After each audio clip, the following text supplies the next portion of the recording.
Good morning. Good morning. Thank you all for being here today. Today is a wonderful celebration of life. Almost a year ago, Mississippi led the way to the greatest conservative win in my lifetime, the overturning of Roe versus Wade. While I'm extremely proud of the role that Mississippi played in this monumental victory, winning a court case was never our true objective. Rather, the objective was to build a culture of life throughout our state and throughout our nation. Today, in Mississippi, we are leading the way in advancing support for moms and for babies. The legislation I am signing today is further proof that when it comes to protecting life, Mississippi isn't just talking the talk. We're actually walking the walk. And because of that, we're continuing to deliver on our promise to mothers and babies to get them the quality care that they deserve. Mississippi will always protect life.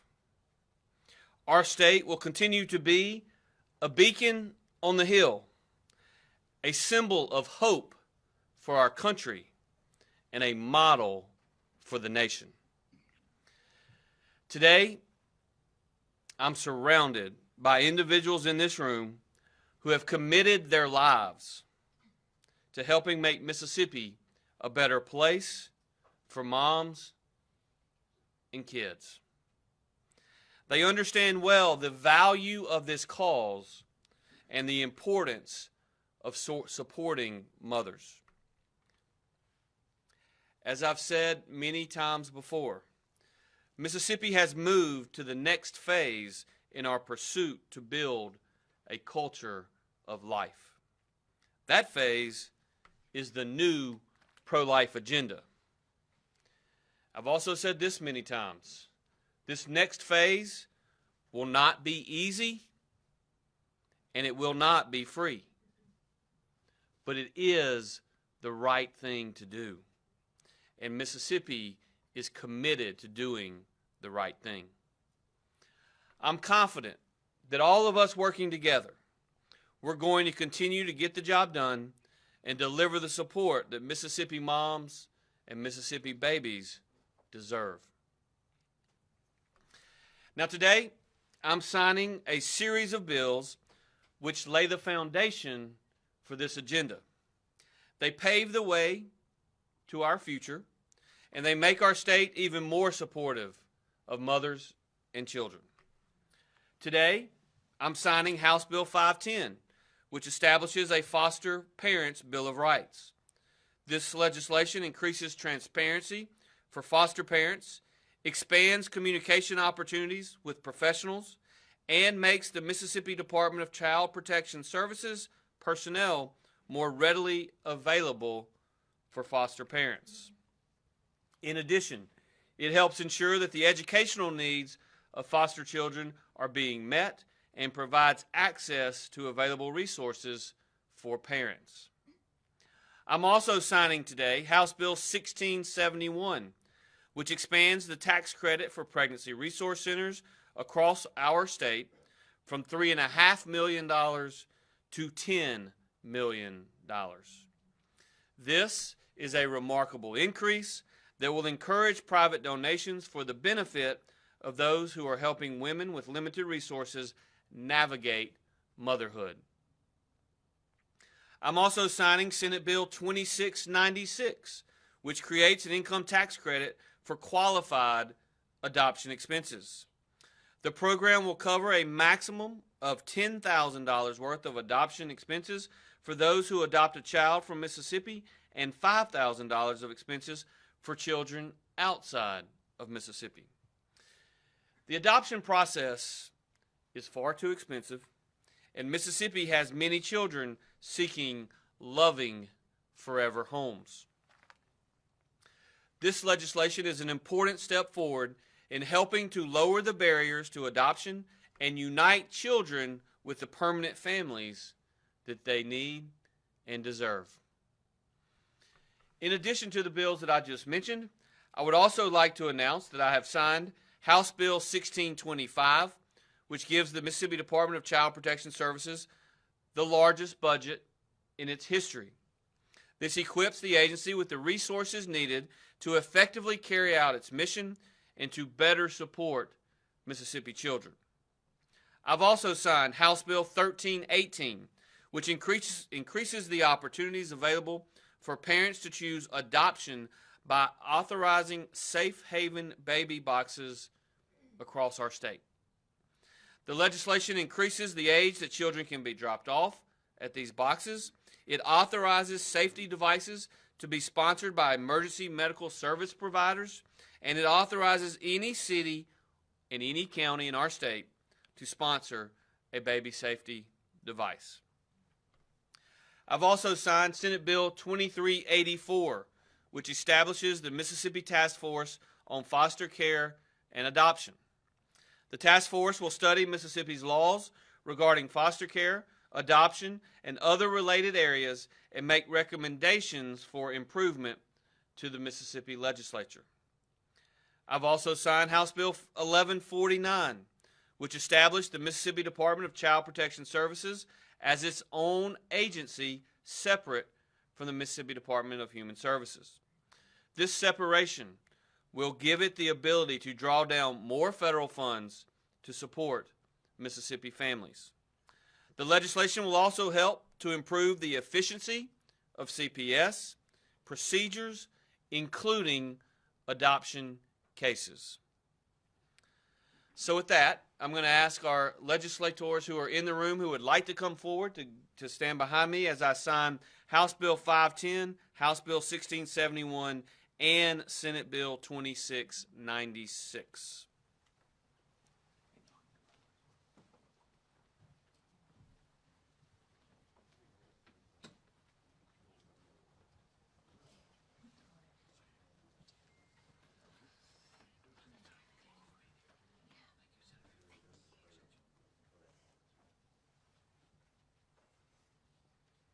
I'm going to begin with House Bill 510.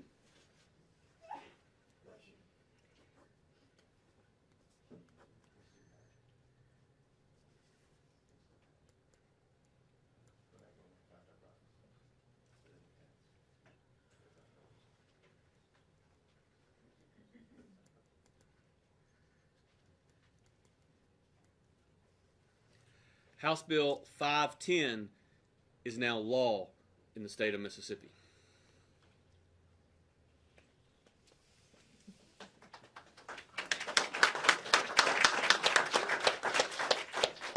I will now sign House Bill 1671.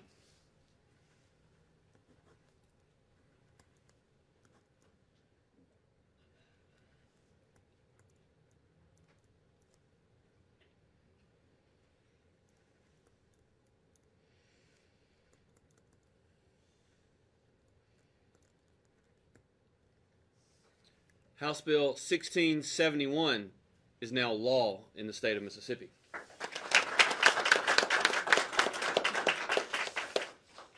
And of the bills that I will sign here during this press briefing, Senate Bill 2696.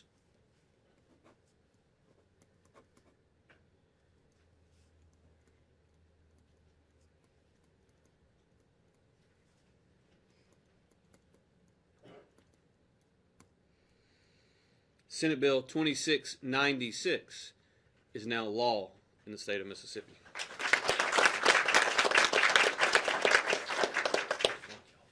Thank you very much. Thanks. Yes, sir. Thank you, my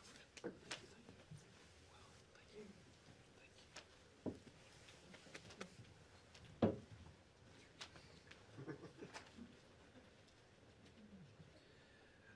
Again, I want to personally thank all of the members of the Mississippi Legislature that were here with us today, and for those that they represent in both the House and the Senate. We proposed our pro-life agenda before the session began. There were hearings that were done throughout the Mississippi legislature, really throughout the year, and we were able to forge consensus on how we as a state were going to move forward, and I personally thank each and every member of the legislature for their work. And at the end of the day, today is a huge day for life in Mississippi.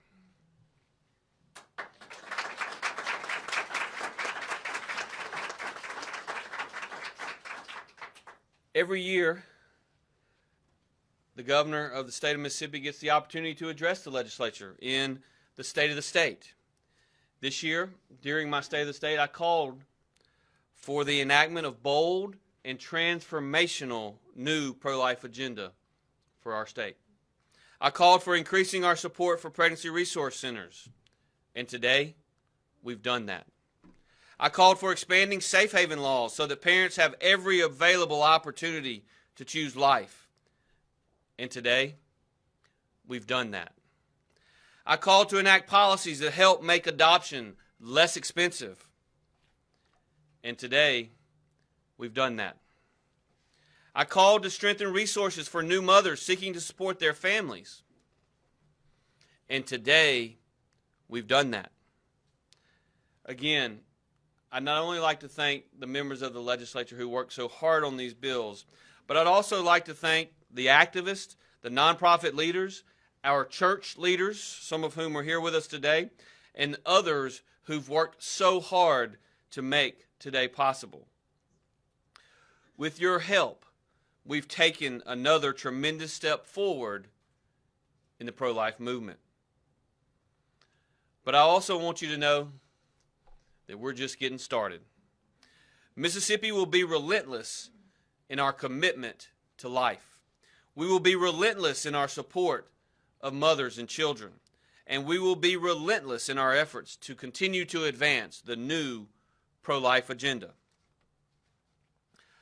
I'd like to take just a moment and invite someone here to the podium who's helping spearhead many of the core reforms in our foster care and adoption systems in Mississippi.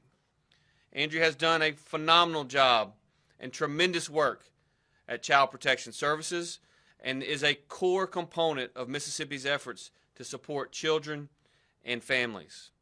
At this time, I'd like to turn it over to Department of Child Protection Services Commissioner Andrea Sanders.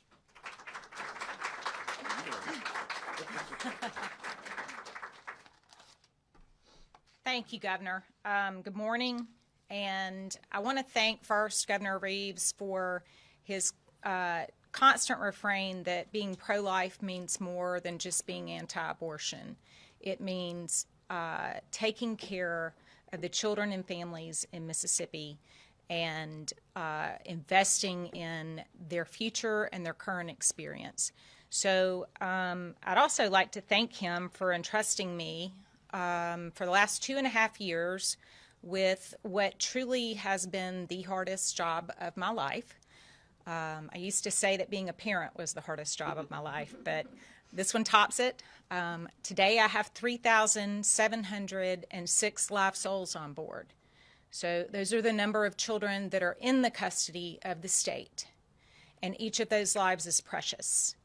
And I think that when we start to really focus on meeting the needs of those children, it also allows us to look at data and start to see where the gaps are in our systems in Mississippi. And I think that it will give us the platform to really build a solid system without gaps for all children in Mississippi, for all children and their parents. Some of the things that happened this year in the legislature, for me, this is my third session. It was unprecedented, a word that we've gotten accustomed to over the last 3 years. But what was really, what stood out the most to me is the early focus on families and children. I've spent my lifetime as both a social worker and a lawyer working on behalf of children and families in Mississippi. So this legwork that started back in the summer and the fall to start pulling together subject matter experts, to hear voices that don't always agree on what the right answers are, to make sure that those voices got embedded into the process of what our legislation looks like. And so I commend our governor, our legislature, for taking that project on, not just during the session, but starting to really listen and grapple with and hear where are we falling short.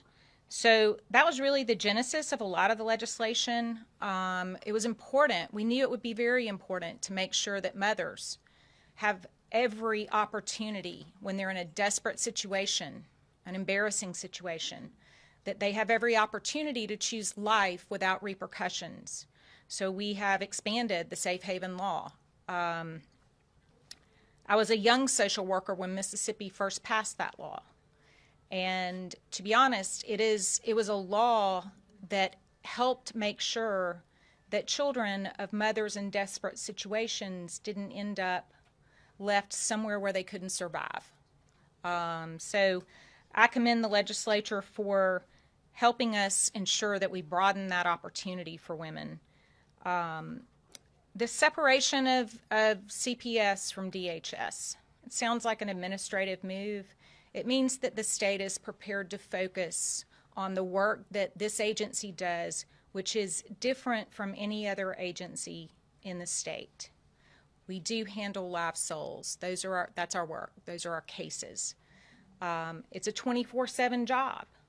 We're first responders into homes, often in some very uncertain and dangerous circumstances. So the acknowledgement that this work needs to be treated differently and also needs to be funded differently is extremely encouraging to me. The pathway to permanency legislation that was a part of that separation bill, that's our focus as an agency and our ask of the state to start looking at our systems through the eyes of the children who consume the system. It matters whether we get the right children into custody on the front end. Not every child needs to come into custody. But when a child needs to come into custody, we need to get it right. And then we only need to keep them there for the amount of time that's necessary to protect them from the circumstances we remove them for. So acknowledging that a smooth path to some form of permanency, it might be back home with their biological family with supports, it might be to an adoptive family, was a critical part of our legislative agenda this year. And finally, making sure that we recognize and acknowledge the importance of foster families in that process. We cannot do our work without loving, good foster families. We take responsibility for the children. We stand in the shoes of their parents on behalf of the state. We have legal and physical custody. We don't have bricks and mortar. So we don't have homes, we don't have beds. Foster families fill that role. And so we recognize that we have a lot of work to do and that our goal is to begin to engage those partners in a new and different way in Mississippi that creates a truly seamless system that meets the needs of my 3,706 precious lives, but they're just this is just a population that represents the rest of Mississippi. And so thank you so much for the support you've given me. Governor, I truly do appreciate the honor and the opportunity to serve in this role.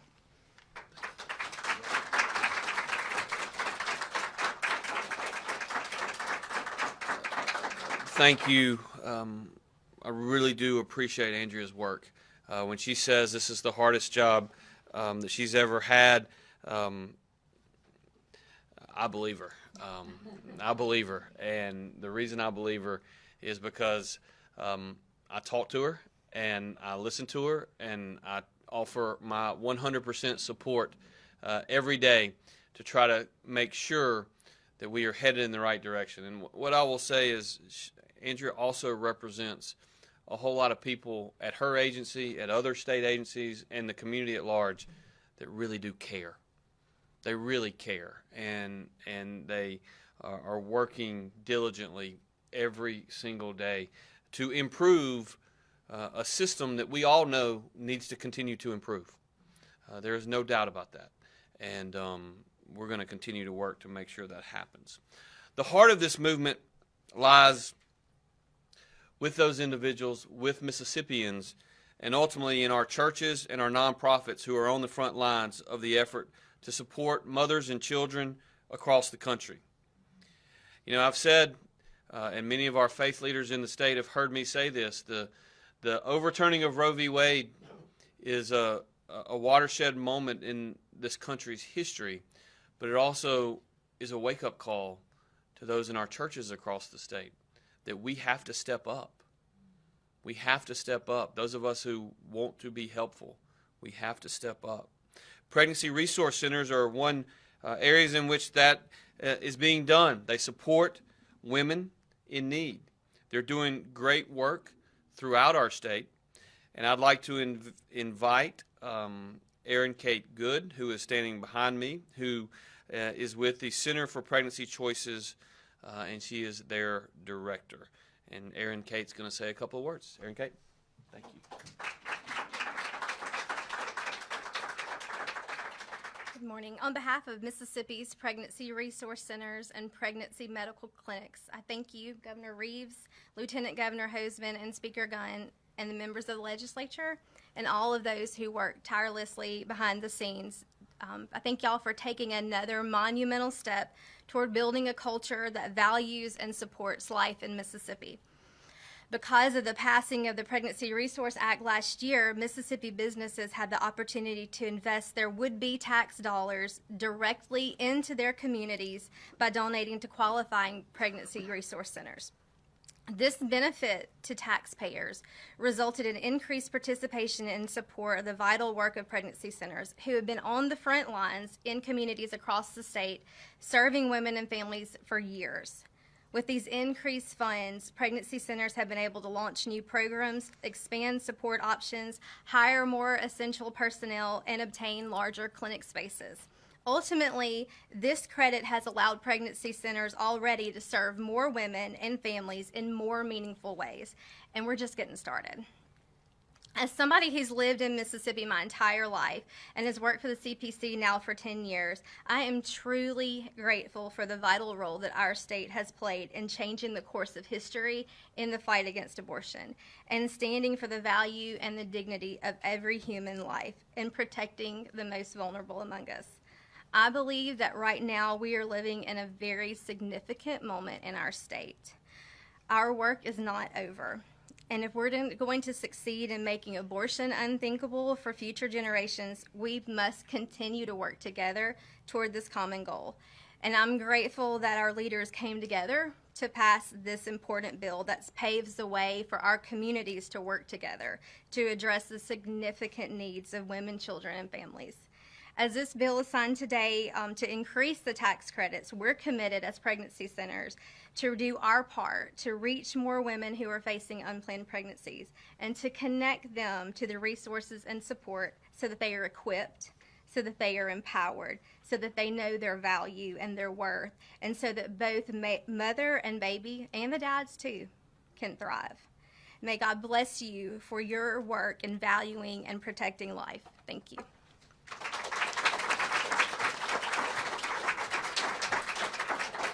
Again, thank you, Erin Kate, for those remarks, and thank you for not only what you're doing in your own center, but what you're doing to help continue to grow those centers situated in every region of our state, which we all know is vital that we continue to see that. And these additional resources certainly will go a long way towards helping with respect to that. Today, obviously, as I've said many times, is another win for life. We know we've had quite a few of those lately, and for that we should all thank God. But we're just getting started. There's more work to be done, and I look forward to tackling it together with open minds and full hearts, because I can tell you, as I see so many friends in this room, and I see Haley Guess, Congressman Guess' wife, and so many others, we know these challenges that are before us are not easy, but there's not another group of people that I would rather stand with to do what we know is the right thing for the state of Mississippi. I appreciate all of y'all being here today, and I'm going to open the floor to any questions that we may have. And what I would just, a couple qualifications. I'm going to answer every question you have, but if we could start focused on these topics so that the two ladies behind me that may need to answer a question or two have the ability to do so, and that way we won't make them stand behind me when y'all ask some of these crazy questions that I'm sure are coming. The second thing I'll just mention is there are 214 bills due Thursday, Friday, and Saturday of this week, and so we have. I'm not saying that we've had our head in the sand the last 10 days, but we've had our head in the sand doing the job that we're supposed to do. So I may not have 100% visibility on every issue y'all want to talk about. So if not, if you ask the question, I'll be happy to. If I have a response, I'll give it to you. If I do not, we'll get an answer back to you. So start in the back. Governor, could you speak to House Bill 1318 and the baby safety device measure, how you believe that will make an impact in that regard? Well, we know with the overturning of Roe v. Wade that there are some individual moms that may have made a different decision in the past that now, thank God, have the opportunity to have that baby. But we also know that there are times in the immediate aftermath of childbirth when it may be such that it is just more than a newborn mom can handle. And we want to make sure that we have the ability through the state and through nonprofits and through our church leaders and other opportunities to make sure that these individuals that meet that difficult point, that there is an avenue for that child to be taken care of. And I believe that's the intent and that is the desire, and I believe in our state we will step up and make sure that happens. Either one of y'all, you want to comment? You good? I will go to the back. Great. Governor, thank you very much.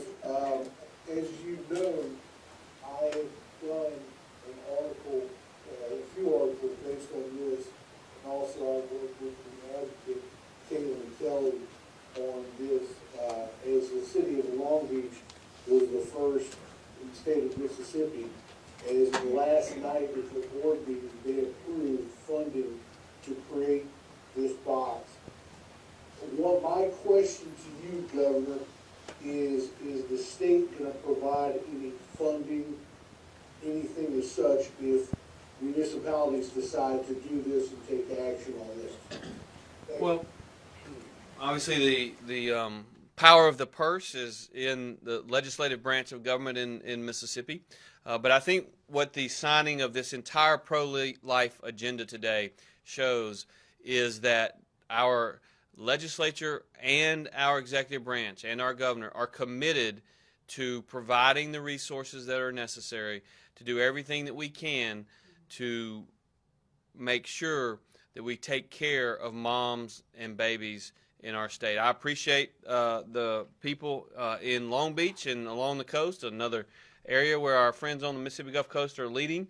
But I anticipate you're going to see a lot of groups, whether they're governmental entities or nonprofit entities or churches, that are going to continue to step up and look for ways in which to provide not only resources, but in many instances, resources are just people, human capital, to be there to help navigate what can be an extremely difficult process. I had a conversation recently with someone with whom I have great respect, who is very capable and competent and obviously has a lot of friends in and around government, and it's still hard to navigate all the resources that are out there. And so that's why, for instance, these pregnancy resource centers are critical to the mission going forward, because they do have individuals that hopefully as we go from what was 0% funding through the tax credit program to $3.5 million in the current fiscal year, which, by the way, we're just 8 or 9 or 10 months into that, and so to be able to move, and I want to personally thank Speaker Gunn, who certainly led the charge in the legislature on that effort when it came to expanding that credit from $3.5 to $10 million. This is going to allow for not only better funding of existing programs at the pregnancy centers, but also the potential to bring on additional folks to help ensure that we can walk through this. It was a long time ago, but I remember when Ely and I had our first child. Look, it's not easy. It doesn't matter what your situation in life is. It's not easy, and to the extent that we can continue to help provide opportunities and understanding and resources and just support. Sometimes it's as simple as saying, hey, there are folks here in Mississippi who love you. There are folks here in Mississippi who love this baby, and it's not always that simplistic. It's not always that easy, but there are times when just having a helping hand and someone who loves and is willing to help means the world. So, yes, sir. Governor, you mentioned that this is not the end. What are your thoughts going into this summer as the legislature possibly has more hearings to discuss what next year's priorities will be? Well, I will tell you, I think that one of the things that I think is critically important is that we all understand that when the legislature passes a bill or when the governor signs the bill, it doesn't mean that it's, I signed these bills a few minutes ago, and it doesn't mean they're already implemented and funded and done, and so it takes time. And so we all have to, part of my job as governor is to attempt to manage expectations and recognize that that we're not flipping a switch. The laws that are put on the books are not, they're certainly going to be implemented over time, but I think one of the things that Andrea could certainly speak to is in the management of her agency particularly, but this is true of a lot, where we've had a lot of things that we've had to fix over the last 3.5 years. It just doesn't happen overnight. And in the reality is, I think she would agree that when it comes to CPS, we make progress every day, but no day passes that we make enough progress. It's just the nature of what we do. And so let us get into the implementation phase of the bills that we signed today in our new pro-life agenda, and there will definitely be opportunities to do more in the future, and certainly something that we're going to continue to look for ways in which to ensure that we're making the progress that needs to be made. Courtney Ann? Andrea, you mentioned 3,000 plus children in custody. Are all of those eligible for adoption, and how does that stack up with where we've been in years past? Are we at a higher number, lower number? That's the entire census of children who are in custody today. So, no, they're not all eligible for adoption. Some have just come in the front door. And that's why that pathway to permanency is so important, that we start to make that an efficient process, either back home or to a permanent family. But the number of children in custody has come down significantly over the last 3 to 4 years. Mississippi was running around 6,000 to 7,000 children. This legislation we passed today, or the pathway to permanency particularly, is a step in the direction of starting to remove barriers within the state to getting to permanency. So we've kind of hovered between 3,700 and 3,800 kids in the entire time I've been in the agency, and so we need systemic strategies to start to remove those barriers, and I'm really grateful that the governor has supported my vision of how we can do that systemically throughout the state, and that the legislature really acknowledged that first we need to hear all the voices and we need to understand what the problem is, and then these these task force and steering committees that were formed also acknowledged that the work is not done. This is not something you can solve in a 4-month legislative session. So I'm very encouraged that it indicates that we're going to continue to hear those voices and try to make good legislation that builds on itself to start really changing the lives for children and families. Jeff. Yeah, Governor, among the bills you listed signing along these lines, I don't think you mentioned postpartum expansion. Is that something you think is going to have a positive impact? Yeah, so I did not mention that because I signed it a month ago, I think, or maybe 6 weeks ago. Back, it passed during the legislative session once I came out and said that I would sign the legislation. It ultimately got to my desk, and I did, and I'm hopeful that it will help, and I believe that there's a good chance that it will. You know, when we have these conversations, there's no doubt that that sometimes some of these conversations are uncomfortable for those of us in the political sphere.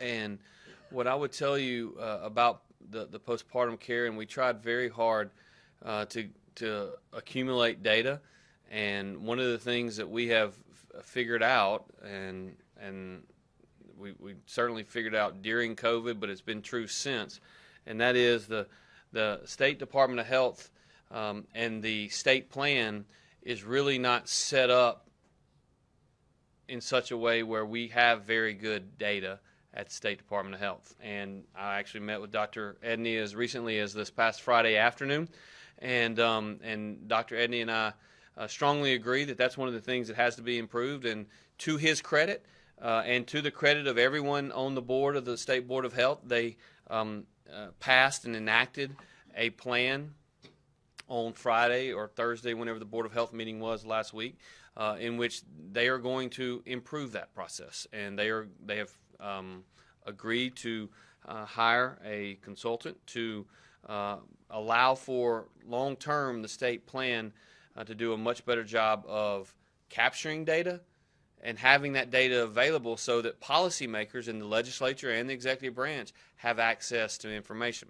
The postpartum issue is one that, as you well know, it's when COVID-19 hit, the federal government, acting through CMS, mandated that everyone that was covered by postpartum, and by the way, in Mississippi, there is presumed eligibility for Medicaid for every expectant mother.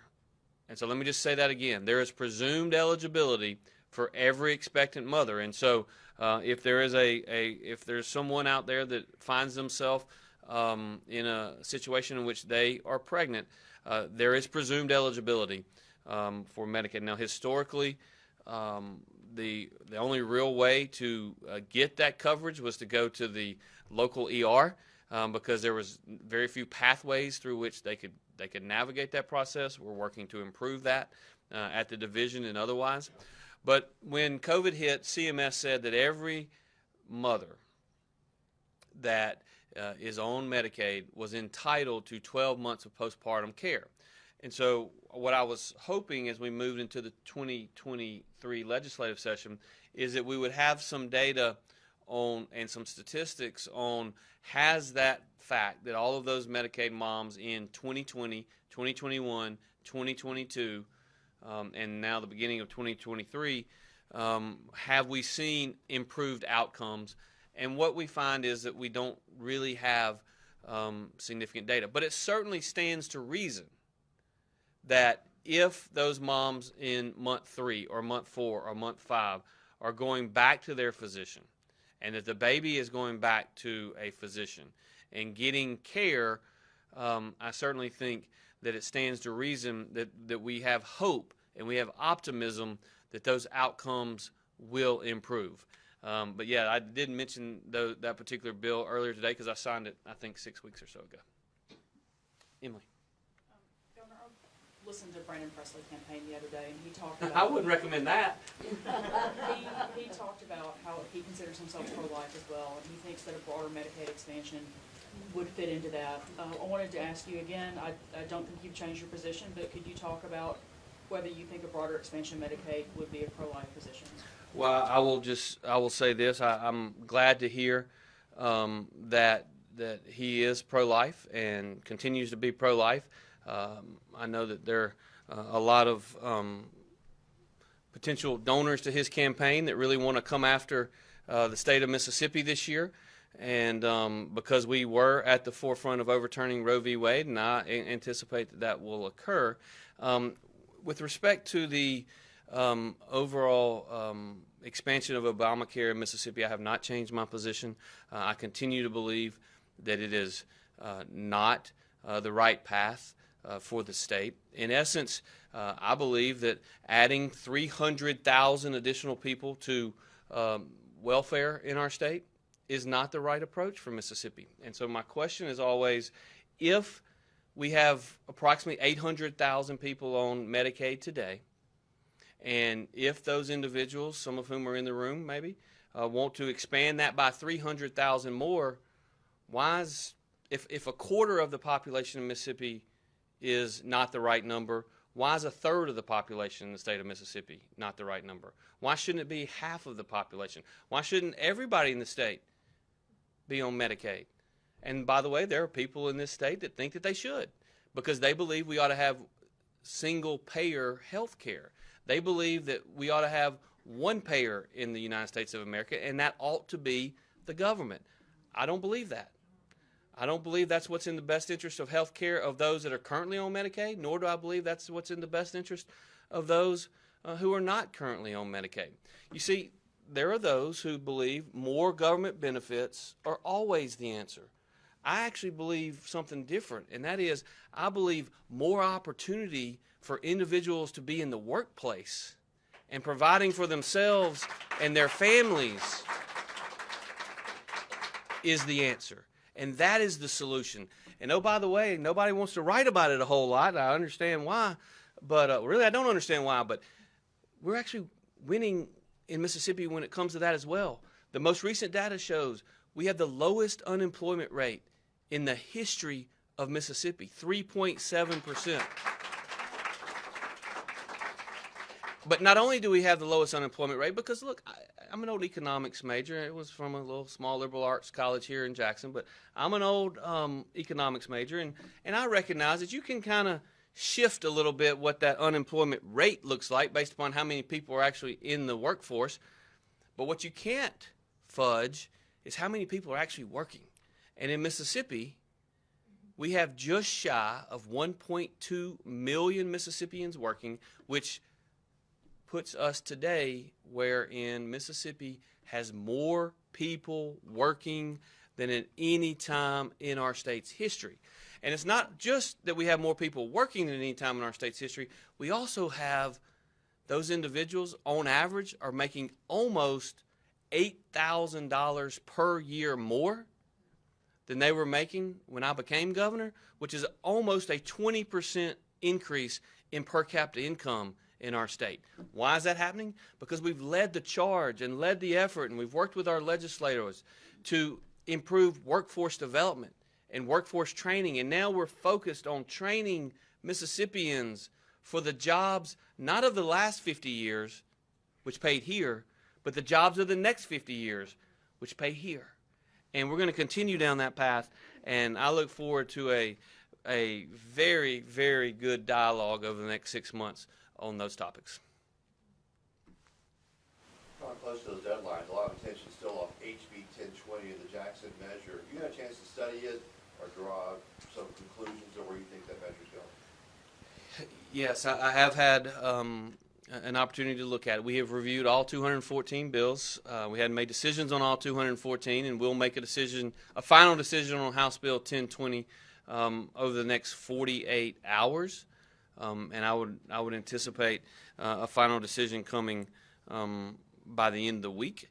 What I will tell you is I will repeat what I said when I was here a few a few weeks ago or a few months ago, I anticipated that House Bill 1020 was filed with the best of intentions, but is often the case, a bill, particularly one that is as closely monitored as that one, as it goes through the process, while the process is not particularly pretty, the bills tend to improve as they go through the process.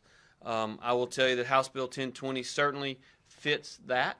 It improved through the process, and we'll make a final decision as we get towards the end of the week. But I will tell you this, law and order is critical. Law and order is critical in any growing community. Jackson has so much potential. Jackson has so much potential. I've lived in Jackson for almost a third of my life, and I want what's best for Jackson. But for us to continue to see young kids getting killed in the streets, for us to continue to see property crimes that are happening here that are causing businesses to leave, we've got to make sure that we have law and order. And I don't think there's any doubt that if you talk to businesses, if you talk to the residents of Jackson, Capitol Police shows up when there's a crime being committed and they're called. And I think one of the provisions of 1020, which allows for the state to take over the 911 system in that piece of the city that is the Capitol Complex Improvement District, I can assure you, again, that's an example of an improvement of the bill throughout the process. And what I can assure you of is that if Commissioner Tyndall and Chief Lucky are running the 911 system in the CCID, if there is a call, Capitol Police will show up. Yes, ma'am.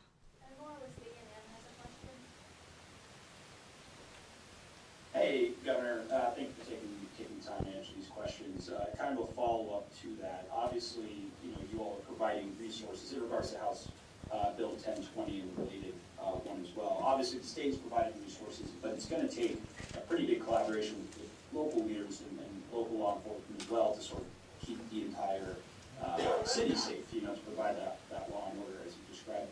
Can you describe the efforts that your office has made to bridge some gaps, which I think is fair to say, with some local leaders and local law enforcement, to try and make sure that if this does go through, that actually the implementation of this would happen in a smooth manner? Yeah, well, thank you, Omar. I appreciate that. I appreciate that question, and I'll just reiterate something that I said earlier, and that is, part of my responsibility is to manage expectations. And anyone, I'm not sure where you live, Omar, but if anyone that lives here in the Jackson metro area or in the state of Mississippi that's paid any attention to the garbage fiasco in the city, smooth implementation is never easy. And if 1020 becomes law, I don't think that's going to change significantly. But I will tell you this, I think there are a lot of people that work at the Jackson Police Department that believe in law and order. And as I've said many times, I think that that there are a lot of good officers at JPD. There's just not enough of them. And, I'd ask the local press, particularly, or you, Omar, how many current uniform officers does Jackson Police Department have? Does anybody know what that number is? Do they have, they need 400, 450. I've heard that they've been budgeted for 200, but have roughly half that amount. I don't know if that's true. I'd like to know. It would be helpful to know. We currently have 120 in the CCID, and we are, thanks to the legislature, we received funding this year to go from 120 to 150. If 1020 becomes law and the district is expanded, excuse me.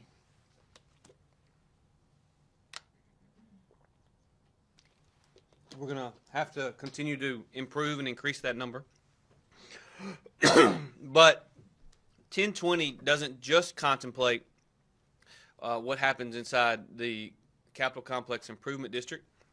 There is also funding in various bills for additional prosecutors at the district attorney's office.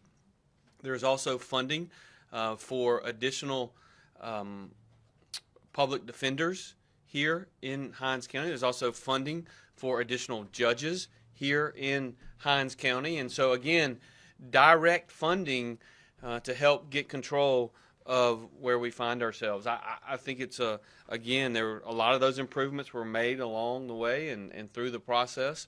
And there are a lot of, I think the challenge as we progress forward is there are a lot of DAs that are good friends of mine that do a fantastic job prosecuting crime in their areas that would love for the state to give them some additional resources to hire additional ADAs and public defenders and judges, et cetera. And so, look, we want Jackson to prosper.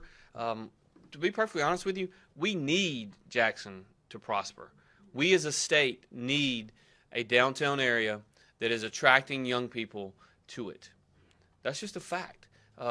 You look at the rural areas of Tennessee, for instance, and they're not seeing huge population growth. Where is the population growth occurring in Tennessee? It's in and around Nashville. You look at Georgia. They've got a lot of great towns in Georgia, and I just spoke to Governor Kemp just the other day.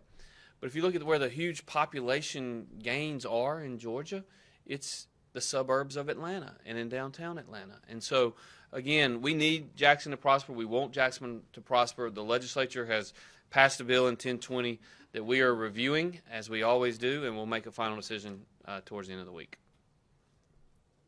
Yes, sir. Governor, Commissioner Presley has also said that you should call a special session for legislators to debate the ballot initiative or restoring the ballot initiative. I'm just curious if you do plan on calling any special session in the next few months. Well, thank you for that question, Taylor. Y'all obviously pay a lot of attention to what a political candidate thinks.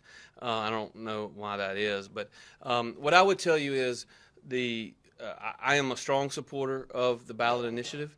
Mississippi should have a ballot initiative. I was hopeful that we would get that across the finish line in the legislative process this year. That didn't happen. And so whether it's now or sometime in the next legislative session, I am hopeful that we are able to get a true ballot initiative onto the books in the state of Mississippi. So no special session? Well, I will tell you, as you look at the process to get something on a ballot, special sessions are expensive, and I think it's something that we'll certainly look at. There may be a special session at some point. That's always a possibility. We've had one during my tenure. I got a lot of constituents who think it's okay that the legislature's not in town, and so we'll monitor that. And if things come up that are of significance such that we need to do that, we'll look at all potential items. Seeing no other questions, again, today is a great day for life.